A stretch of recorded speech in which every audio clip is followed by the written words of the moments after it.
मनोज कुमार मिश्रा जी, गाजियाबाद से। राधा वल्लभ श्री हरिवंश महाराज जी। महाराज जी, अगर हम कुछ गलत कार्य करते हैं तो वो हमें अगले जन्म में भोगना पड़ता है, परंतु काम के दौरान मुझसे कुछ गलत कार्य हो जाता है या मैं जानकर भी कर देता हूं जिसका परिणाम मुझे तुरंत मिल जाता है, इसका मतलब मुझे आगे नहीं भोगना पड़ेगा उसको? ये तो कर्म की लघुता और गरिमा पर है कि आप जैसे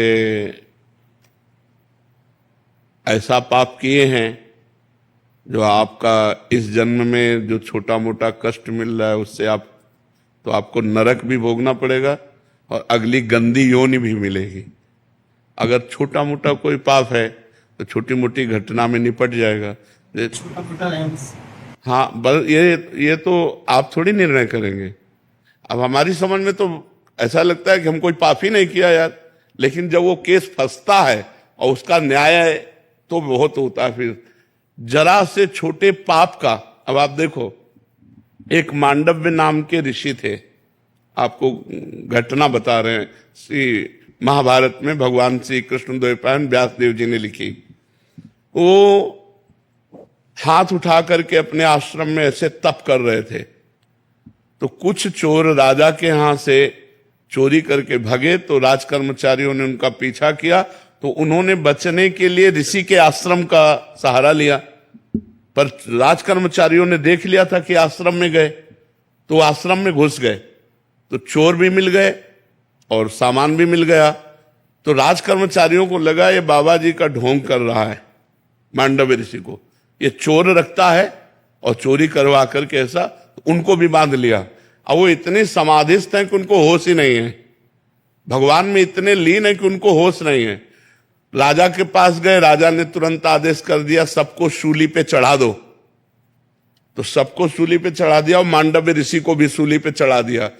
सूली होती है एक भाले जैसी आकृति की, और उसको ऊपर से ले जाकर ऐसे छोड़ा जाता है, तो उसके गुदा द्वार में जितना घुस जाए अब वो तड़प तड़प कर मरता है, बहुत बुरी सजा है।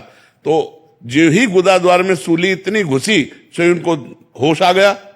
जब होश आया तो पद्मासन लगा के बैठ गए सूली पे। वो तो महापुरुष थे, जो अन्य चोर थे वो मर गए थे। अब जब अन्य को सजा देने के लिए वहां लाया गया तो जो ही देखा पद्मासन में, तो भाग के गए, उनका कोई महात्मा सूली पे चढ़ा। तो वो राजा आगे गाय करके ब्रह्म ऋषियों को करके आए और वंदना की, महाराज मुझे क्षमा कीजिए, मुझे पता नहीं था कि आप हैं, हम तो ऐसे समझा। तो उन्होंने कहा मुझे आपसे कोई बात नहीं करनी, सूली से निकालो मुझे, मैं सीधे धर्मराज से बात करूंगा जाके कि मैं तपस्या कर रहा था, मुझे ऐसा दंड क्यों मिला।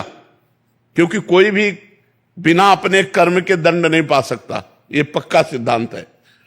तो सूली निकाली गई लेकिन निकल नहीं रही थी, लाख प्रयास किए तो सूली काट दी गई। तो उन्हें अणिमांडव्य ऋषि कहते हैं। वो सीधे धर्मराज के पास गए और धर्मराज से कहा कि मैं तुम्हें दंड देने के लिए आया हूं।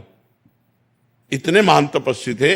मैं जब अपने आश्रम में तपस्या कर रहा था, चोर चोरी करके लाए, तो हमने उसमें क्या सहयोग किया, उस कर्म में मेरा क्या दोष था।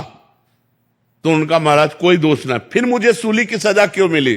तो जैसे अपने को टीवी चला दीजिए ना, प्रोग्राम दिखाया जाए, ऐसे उन्होंने दिखाया कि देखो जब आप 8 वर्ष के थे तो तितली की गुदा में बबूल का कांटा डाल के छोड़ दिया था, इसीलिए सूली आज भी नहीं निकली, आपके पड़ी हुई। तब उनका 8 वर्ष के बालक को ज्ञान नहीं होता। इसलिए मैं आज से मर्यादा रखता हूं कि 14 वर्ष तक की अवस्था का किया हुआ पाप दंडनीय नहीं होगा, नाबालिग।